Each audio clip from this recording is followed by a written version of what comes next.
আসসালামু আলাইকুম রহমতুল্লাহি ওবরাকাতু। সুপ্রিয় দর্শক,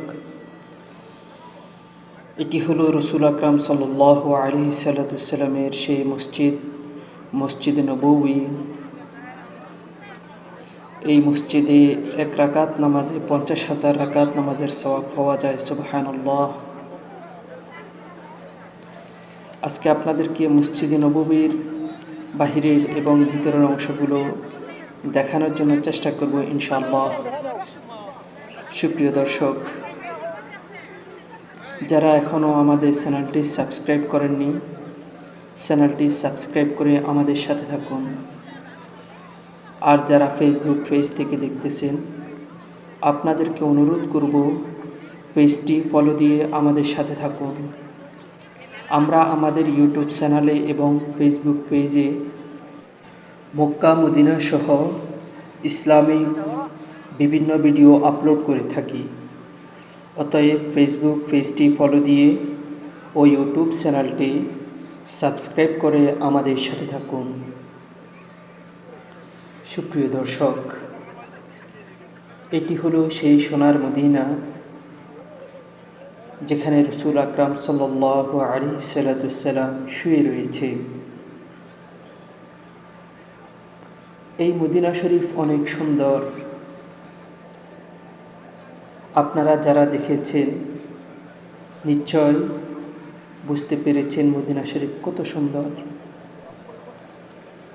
এটি হলো সেই সোনার মদিনা যেখানে পৃথিবীর সর্বশ্রেষ্ঠ মানব বিশ্বনবী তাজদার মদিনা জনাব মুহাম্মদুর রাসূলুল্লাহ সাল্লাল্লাহু আলাইহি সাল্লাম শুয়ে রয়েছে। আজকে রাসূলুল্লাহ সাল্লাল্লাহু আলাইহি সাল্লামের সেই মসজিদে নববী আপনাদেরকে দেখাবো ইনশাআল্লাহ।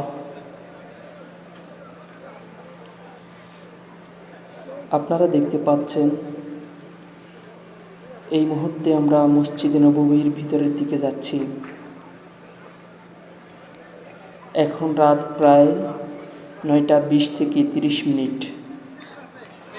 রাত 9টা 30 মিনিট প্রায়।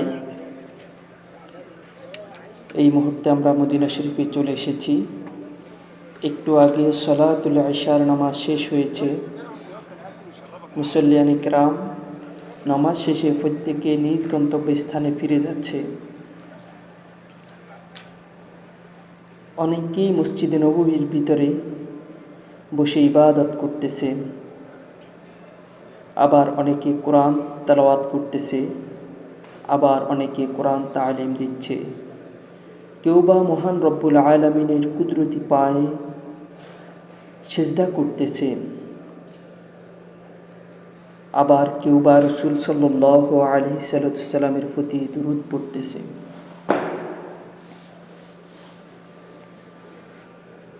এটি হলো মসজিদে নববীর ভিতরের অংশ।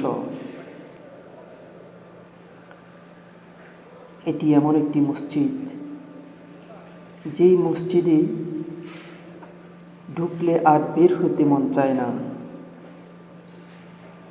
মনে চায় সর্বদা সেই মসজিদে মাওলার ইবাদত করার জন্য। আল্লাহু আকবার। মনে হলো যেন এটি একটি জান্নাতের বাগান। এই সেই জান্নাতের বাগান দুনিয়ার। আল্লাহু আকবার। মসজিদে নববীর আয়তন অনেক বিশাল, যা স্বল্প সময়ে ভিডিও করে আপনাদেরকে দেখানো সম্ভব না।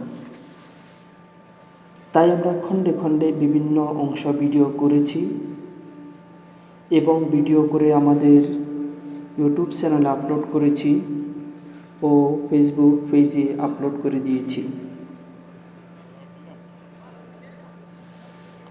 সাল্লাল্লাহু আলাইহি ওয়াসাল্লাম। এটি হলো পৃথিবীর একমাত্র জায়গা যেখানে পুরো পৃথিবীর মানুষ এসে থাকে। আপনি যদি পুরো পৃথিবীর মানুষ দেখতে চান, কোন দেশের মানুষ কেমন, তখন আপনাকে আমি বলবো আপনি মক্কা মদিনা আসেন।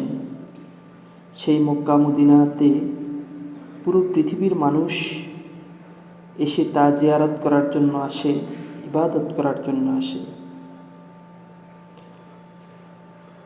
সারা বিশ্বের মানুষ মসজিদে নববী, রসুলের রওজাকে জিয়ারত করার জন্য আসে। এটি এমন একটি জায়গা যেখানে বসলে টেনশন পেরেশান সব কিছু দূর হয়ে যায়, মনটা একেবারে পেশ হয়ে যায়। আল্লাহু আকবার।